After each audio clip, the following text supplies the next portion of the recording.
우리가 지금 살아가는 이 시대는 구약을 살아가는 것이 아니고 신약 시대에 살아가는 신약의 성도들입니다. 신약 시대를 살면서 우리의 생각이 구약 시대에 사로잡혀서 살아가는 사람들이 많이 있어요. 특별히 유태인들이 더욱더 그러한 것입니다. 구약과 신약의 가장 큰 차이가 무엇인가요?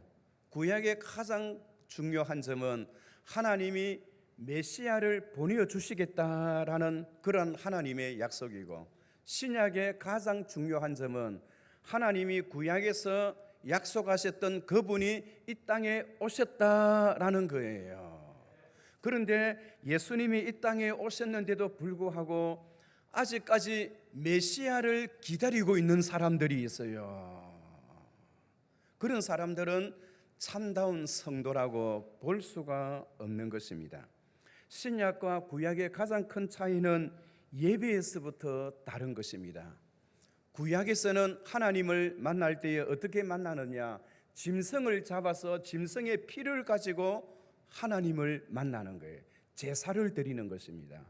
구약 시대에 드리는 그 제사는 하나님께 감사와 영광이라고 하기보다는 자기들이 지었던 죄를 용서함 받기 위해서 그렇게 제사를 드리는 거예요.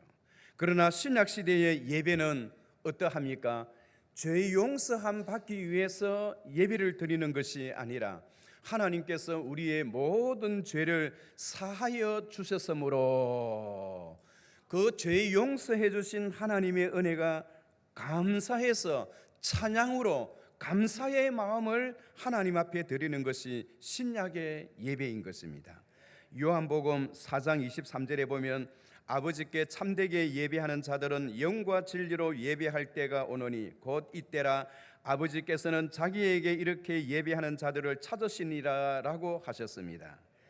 예수님 안에서는 유태인이나 헬라인이나 이방인들의 차이가 있을 수가 없고, 또 뿐만 아니라 누구나 예수 그리스도를 믿으면 아브라함의 자손이 되고 천국을 자신의 기업으로 받는 하나님의 백성이 된다는 이러한 사실을 우리는 반드시 기억하고 있어야 할 것입니다. 그래서 오늘은 특별히 디도서를 통하여 하나님께서 신약 성도의 신약 시대의 참 성도는 어떤 사람인가 하는 것을 세 가지로 간단 요약 정리해서 여러분들에게 전파해 드리고자 합니다. 무엇보다도 신약 성도에는 어떤 사람이 신약의 성도일까요? 무엇보다도 누구든지 예수 믿어 구원받는 사람이에요. 예수 믿어 구원받는 사람은 부자도 있을 수가 있고 가난한 자도 있을 수가 있고 감옥에 있는 죄수도 구원받을 수가 있고요. 그리고 사람들로부터 인정을 받지 못하는 사회에서는 따돌림 받고 소외감을 느끼고 있는 그 사람들 중에도 구원받는 사람이 있고, 부유한 사람, 강한 사람, 권력자들, 이런 사람들에게도 역시 구원의 은혜가 함께 임한다는 것을 볼 수가 있습니다. 특별히 오늘 본문 4절에 보면 같은 믿음을 따라 나의 참 아들 된 디도에게 편지하노니, 여러분, 같은 믿음이란 것은 어떤 믿음을 말할까요? 디도는 원래 유태인이 아닙니다. 헬라 사람이에요. 디도나 우리나 이스라엘 사람이 아닌 사람들은 다 똑같이 이방 사람들이에요. 헬라 사람이라고 생각합니다. 그런데 오늘 바울은 디도에게 편지를 하면서 디도를 향하여 무엇이라 하느냐 하니까 같은 믿음을 따라 나의 참 아들 된 디도에게. 이 바울은 평생을 여러분 63세까지 살면서 결혼을 한 번도 안 했어요. 자식이 없어요. 그의 와이프도 없어요. 혼자 노총각으로 살다가 그렇게 순교당하며 떠났던 분입니다.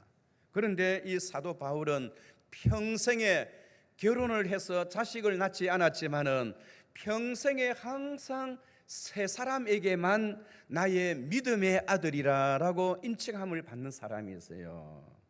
디모데에게 편지할 때 디모데를 보고 나의 믿음의 아들이라 해요. 그리고 두 번째는 오늘 본문에 나오는 이 디도에게 자신의 믿음의 아들이라고 합니다. 세 번째는 어떤 사람이 있나요? 혹시 우리 주일학교 선생님들 가운데 혹시 사도 바울이 믿음의 아들이라고 항상 칭찬하고 자랑하는 세 번째 아들이 누군지 아십니까? 아시는데 아마 대답을 안 하신 것 같아요. 오네시모입니다. 오네시모. 오네시모 믿음의 아들, 죄인이었잖아요. 그런데 이 세 명의 믿음의 아들 가운데 디모데와 디도는 목회자가 되었어요. 오네시모는 평신도로 살았고 믿음의 아들로 키웠던 두 사람은 목회자가 되었습니다.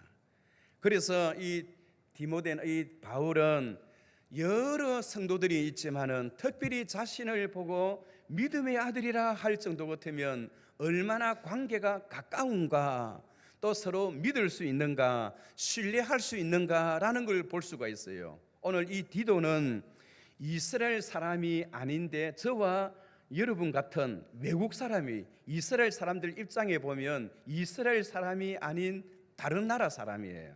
이 디도는 안디옥 출신입니다.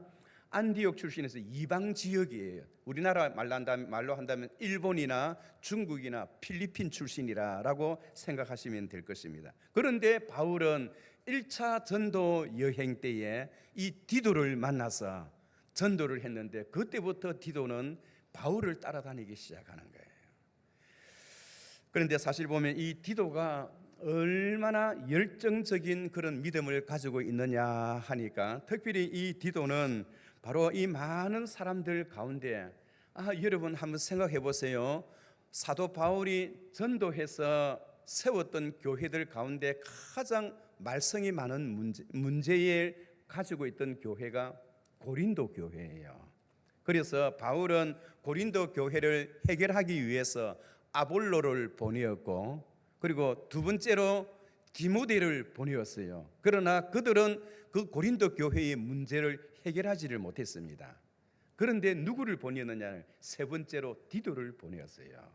그런데 이 디도가 고린도 교회에 가서 그들이 가지고 있던 그 문제들을 사도 바울의 그 명에 따라서 그대로 전달함으로 인해서 고린도 교회의 문제를 해결하고 편지를 전달하는 가운데 바울에 대한 악한 감정을, 좋지 못한 감정을 가지고 있었던 그 고린도 교회 성도들에게 그들의 마음을 잠잠케 하게 하고 마침내 문제를 해결해서 디도가 돌아오기를 간절히 기다리는 이 바울의 마음에 기쁨을 안겨줬던 사람이 누구냐 하니까 바로 이 디도입니다. 디도는 예수 믿은 지가 그렇게 오래되지 않았지만은 바울이 시키는 대로 그는 가는 데마다 성공을 거두었어요. 그래서 바울은 가장 힘들고 어려운 지역에 그 지역의 디도를 파송해서 다른 사람이 해결할 수 없는 그 문제를 너가 해결하라라고 해서 디도를 파송시켰던 거예요. 그래서 오늘 디도서 자체가, 디도는 이 크레타, 오늘 본문에는 그레데라 했는데요, 이 세계 지도와 역사 속에는 크레타라는 그 지역이 있는데 이 크레타는 그리스의 13개 주 가운데 섬 지역인데 그 가운데서도 가장 크고 아름다운 지역이 그레데 섬입니다. 이 그레데 섬의 크기는 우리나라 제주도보다 1.5배 정도 더 큰 섬이에요. 그래서 이 그레데 섬에 파송을 받았던 이 디도가 목회를 하는 가운데 아무리 힘들고 어려운 지역에 파송되어서 문제를 해결하고 그 어려움을 극복했던 이 디도가 이 그레데 섬에서 목회를 하는 데 있어서 너무나 힘들고 어려운 일들을 경험하게 되었습니다. 이 그레데 섬의 사람들의 특징은 오늘 본문 후반부절에 있는데 12절을 한번 봐주세요. 이 12절에 보면 그레데인의 중에 어떤 선지자가 말하되 그레데인들은 항상 거짓말쟁이며 악한 짐승이며 배만 위하는 게으른 병이라. 그러니까 거짓말도 많이 하지요. 그리고 악한 짐승처럼 악한 생각들을 많이 하고 있지요.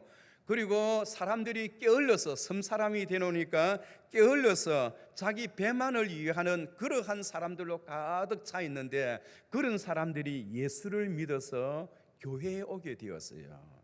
그러니까 여러분, 교회가 편안할 일이 없지요. 아무나 가서 이러한 교회를 목회할 수가 없습니다. 그래서 사도 바울은 감옥에 갇혀서 그 감옥에서 1차 감옥에서 풀려나게 되는데요. 우리가 또 알다시피 사도 바울은 그의 평생에 감옥을 3번 들어갑니다. 한 번은 가이사랴 빌립보에서 2년 동안 감금을 당하고요. 거기서 로마로 압송이 되어서 로마 감옥에 1차로 감금되어서 2년 동안 또 감옥에 감금됩니다. 그래서 그 감옥에 감금되어 있어서 거기서 풀려났을 때, 그 바울이 디도와 디모데 2사람을 데리고 제4차 전도 여행을 떠나는 거예요. 그 4차 전도 여행을 어디로 왔느냐? 바로 이 그리드 섬으로 왔는 것입니다. 이미 그 당시에는 그리드에 교회가 세워져 있었어요. 왜 어떻게 교회가 세워져 있었느냐? 유월절이 되면 이 그리드에 살고 있는 유대인들이 오순절날 예루살렘 성전에 왔다가 제자들을 만나서 예수 믿어서 다시 돌아가서 그 지역에 교회를 세웠는데 지도자가 없는 거예요. 그래서 바울은 디도와 디모데를 데리고 4차 전도 여행에 나오면서 디도를 그리드 섬에 남겨두었고 디모데를 고린도 교회와 에베소 교회에 디모데를 보내어서 목회하도록 그렇게 처방을 내렸습니다. 그러다가 사도 바울이 5년 후에 2차 감옥에 들어갑니다.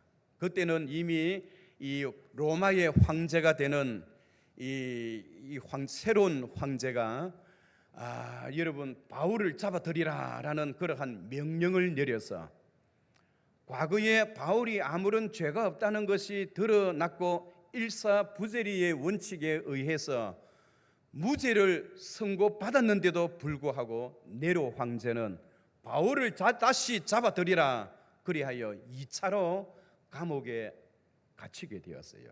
그 2차로 감옥에 갇히게 되었을 때는 이제 그 석방에서 벗어나지 못하고 떠나오지 못하고 결국 바울은 네로 황제의 2차 투옥에 의해서 일사부재리의 원칙이 있는데도 불구하고 네로 황제는 모든 법들을 무시하고 사도 바울을 잡아들여서 결국 그를 이렇게 순교하게 만들었다는 것을 볼 수가 있습니다. 그래서 그가 순교 직전에 오늘 그리드 섬에 파송되었던 이 디도가 거기서 목회하는 여러 가지의 과정들을 바울에게 알렸더니 바울이 디도에게 신신당부하는 것이 2가지였어요.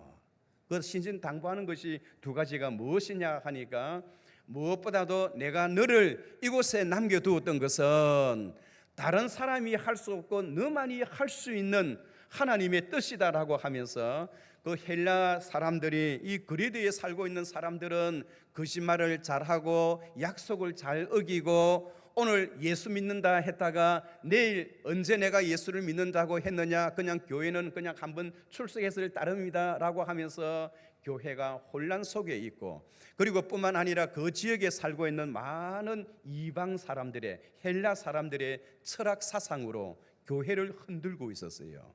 그래서 너가 여기서 신학적인 원리를 가지고 교회의 모든 이단 사상들을 척결하고, 그리고 교회에 새로운 일꾼들을 세워서 그들로 하여금 하나님의 일을 하게 하라는 그 2가지의 명령을 내리고 바울은 떠났기 때문에 그 문제를 가지고 지금 이야기를 하고 있는 거예요. 그래서 오늘 이 디도스의 전체에 흘러가는 그 부분은 참된 성도는 누구인가? 신약 시대를 살아가면서 어찌 구약의 시대의 정신에 사로잡혀서 예수 그리스도를 참으로 바로 보지를 못하고 있느냐라는 그런 부분인 것입니다. 사랑하는 성도 여러분, 그 당시에는 고넬료의 가정에, 고넬료는 역시 우리와 같은 이방 사람이잖아요. 로마 사람입니다. 그런데 로마 사람의 가정에 베드로가 가서 이 복음을 전파했어요. 그랬더니 이 고넬료의 모든 식구들이 세례를 받았습니다. 많은 유대인들은 생각하기를 이방 사람이 어떻게 세례를 받을 수가 있느냐라고 하면서 베드로를 대항했어요. 그럴 때 베드로는 그렇지 아니하다. 특별히 사도행전 11장 17절 18절에 보면 하나님께서 우리에게 이러한 그 영광을 돌리게 하시고 이방 사람들에게도 예수를 믿어 구원을 받게 하는 그런 역사가 일어나게 했다라는 그 사실을 전하게 되었습니다. 그리고 안디옥 지역에도 많은 이방 사람들이 예수를 믿어 하나님의 백성이 되어지는 그 과정을 볼 때에 유대인들의 입장에서는 그것을 받아들이지를 않았어요. 여러분, 신약 시대에 살면서 여전히 구약 시대의 생각에 사로잡혀 있다면 우리의 신앙과 믿음이 문제가 되는 거예요.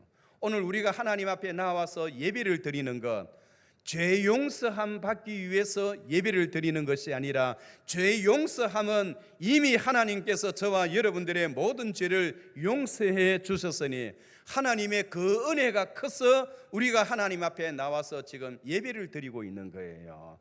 예배 시간에 감사라는 부분이 빠질 수가 없습니다. 날 구원하신 그 예수를 내가 무엇으로 보답할까?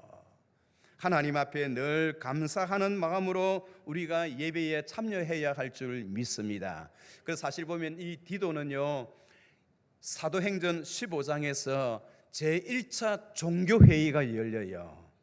안디옥에서 바나바와 바울이 총회에 참석하는데 누구를 데리고 왔느냐 하니까 디도를 데리고 왔어요. 왜냐하니까 이 디도는 아버지는 이방 나라 사람이고 어머니는 이스라엘 사람이에요. 그래서 어머니만 이스라엘 사람 같으면 할례를 받아야 한다라는 그러한 법칙 속에서 디도는 스스로 할례를 받았어요. 할례를 받아야 하느냐 받지 말아야 하느냐. 그래서 이방 사람들이 앞으로 교회에 몰려올 때에 하나님이 이방 사람들로 하여금 교회의 멤버가 되게 하고 구원받게 하시는 하나님의 역사가 있게 하게 한다면 우리 교회에서는 어떠한 법칙을 하나 내어놔야 하는가? 그것이 제1차 교회 총회 때의 가장 중요한 안건입니다. 여러분, 이방 사람들은 어떤 사람인가요? 한국 사람들 가운데서도 그런 사람들이 있습니다만은 우상을 숭배하는 사람이에요. 그리고 두 번째로 그들은 짐승들을 먹되 짐승의 목에 피를 빼서 그 짐승의 피를 마시는 사람들이에요. 그리고 세 번째로 그들은 성경에 언급되어 있는 죽은 짐승의 시체를 먹는, 산에서 저절로 죽었던 시체를 먹는 사람들이에요. 그리고 이 사람들은 이 할례를 받지 못한 사람입니다. 자, 그런 가운데 예루살렘 이 총회에서 일어났던 그 결과는 이방 사람이라 할지라도 교회에 들어올 때는 할례를 받아야 구원을 받는다라는 그런 사고를 주어서는 안 된다는 거예요. 두 번째로 이방 사람들이 교회에 들어올 때에 꼭 명심해야 할 것은 짐승의 피를 따서 그 피를 세수대채로 마신다든가, 우리 한국 사람들도 동남아 다니면서 원숭이의 골을 빨아먹는다든가, 피를 빨대에 그 머리에 빨대를 꽂아서 피를 빨아먹는다든가 그런 아주 야만적인 그런 행위를 하는데, 교회에 들어올 때는 그러한 습성을 다 버리고 들어와야 한다. 그리고 할례를 받지 못했다 하더라도 할례를 받아야 한다라고 주장하는 것은 잘못된 것이다 라고 하면서 나름대로 우상을 버려야 한다는 그러한 법칙 속에서 이러한 4-5가지의 법칙을 세워서 이방 사람들도 교회에 오게 하는데 디도가 가장 모범적이라는 거예요. 그래서 디도는 이방 사람인데 어머니는 바로 이스라엘 사람이다. 그는 할례를 받지 않아도 되지만은 할례를 받았던 것은 그가 여러 사람들에게 전도를 하고 복음을 전가하는 일에 혹시나 그것이 걸림돌이 될까 싶어서 할례를 받은 것이지, 할례를 받아야 구원을 받는다고 하는 그런 구약적인 생각에 사로잡힌 것이 아니다라고 하는 것을 총회에서 그렇게 인정을 받았습니다. 사랑하는 성도 여러분, 신약 시대를 살아가면서 여러분 어떻게 구약 시대의 사상을 가지고 그렇게 살아갈 수 있나요? 신약 시대의 성도는 무엇보다도 구약적인 의식에서 완전히 벗어나야 합니다. 특히 갈라디아서 2장 3절에서 5절까지 보면, 그러나 나와 함께 있는 헬라인 디도까지도 억지로 할례를 받게 하지 아니하였으니 이는 가만히 들어온 거짓 형제들 때문이라. 그들이 가만히 들어온 것은 그리스도 예수 안에서 우리가 가진 자유를 엿보고 우리를 종으로 삼고자 함이로되, 그들에게 우리가 한시도 복종하지 아니하였으니 이는 복음의 진리가 항상 너희 가운데 있게 하려 함이라. 다시 말해서 우리가 선을 행하는 겁니다. 착한 일을 행하는 것은 구원받기 위해서, 천국 가기 위해서 착한 일을 하는 것이 아니라 하나님께서 저와 여러분들을 천국 갈 수 있도록 은혜를 주셨기 때문에 그 은혜에 감사해서 감사의 대가로 우리가 선을 베푸는 것이지, 내가 구원을 받고 천국 가는 조건으로 가난하고 불쌍한 사람과 어려운 사람을 도와주는 것이 아니라는 겁니다. 힘들고 어려운 사람을 도와주는 것은 구원받기 위해서, 천국 가기 위해서가 아니라 하나님의 은혜로 구원을 받고 우리가 천국 시민이 되었으니 그 시민이 되었던 그 감사의 결과로 너무나 하나님의 은혜가 커서 그들에게 함께 사랑을 나누고 함께 동행하는 거예요. 그래서 신약 시대의 성도들은 무엇보다도 하나님 앞에서 여러분 할례를 받아야 구원을 받습니다. 그리고 무엇보다도 할례가 중요합니다. 헬라 사상의 사람들의 그 관념에서 벗어날 줄 알아야 한다는 겁니다. 마지막으로 신약의 성도는 어떤 사람입니까? 신약의 성도는 성령을 받은 사람이에요. 디도서 1장 4절 5절에 보면, 같은 믿음을 따라 나의 참 아들 된 디도에게 편지하노니 하나님 아버지와 그리스도 예수 우리 구주로부터 은혜와 평강이 내게 있을지어다. 내가 너를 그리드에 남겨둔 이유는 남은 일을 정리하고 내가 명한 대로 각 성에 장로들을 세우게 하려 함이니. 여기 여러분, 은혜와 평강은 바로 성령을 암시하는 단어입니다. 이처럼 하나님 앞에 성령을 받아야만이 신약의 성도가 될 수가 있는 것입니다. 그리스도의 영이 아니고서는 절대로 예수 믿을 수가 없어요. 저와 여러분들이 어떻게 예수를 믿어 구원을 받게 되었나요? 지식으로 받았나요? 그렇지 않습니다. 지식으로는 절대로 구원을 받을 수가 없어요. 예수님은 2000년 전에 이 땅에 오셔서 십자가의 어린 양으로서 십자가에 피 흘려 죽으시고 2000년이 지난 오늘 저와 여러분들의 마음속에 성령의 감동을 통해서, 어떻게 성령의 감동을 통해서 믿게 되었나요? 2000년 전에 있었던 그 사실을 성령께서 믿게 하셨던 거예요. 인간의 생각과 의지로는 절대로 믿을 수가 없어요. 성령의 감동이 아니고서는 예수 그리스도를 하나님의 아들이라, 우리의 구세주라 그렇게 고백할 수가 없다는 겁니다. 저와 여러분들이 다 예수 그리스도를 나의 구세주로, 나의 메시아로, 나의 하나님으로 그렇게 믿게 되었던 것은 나의 의지와 나의 지식의 결과로 된 것이 아니요, 성령의 감동으로 되었다는 것입니다. 그러므로 신약 시대의 성도는 가장 중요한 특징이 무엇이냐? 성령의 감동에 따라 움직이는 사람들이에요. 믿으시면 아멘 하시기 바랍니다. 성령의 감동이 있는 백성, 성령의 감동을 따라 하나님 앞에 믿음 생활하는 사람, 그런 사람이 바로 신약 성도의 가장 중요한 특징입니다. 사랑하는 성도 여러분, 오늘 저와 여러분은 오늘 이 시대의 신약 시대를 살아가면서 신약 시대의 성도들은 예수를 믿어 구원을 받은 사람이에요. 그리고 구약의 모든 제사와 구약의 모든 의식을 초월하여 지내는 사람들이에요. 그리고 가장 큰 것은 성령의 감동에 따라 하나님 앞에 살아가는 주의 백성, 이들이 바로 하나님의 백성 신약 성도의 특징입니다. 지난 금요 시간에도 말씀드렸습니다마는 히브리서는 신약 성도와 구약 성도의 차이를 이야기를 하고 있어요.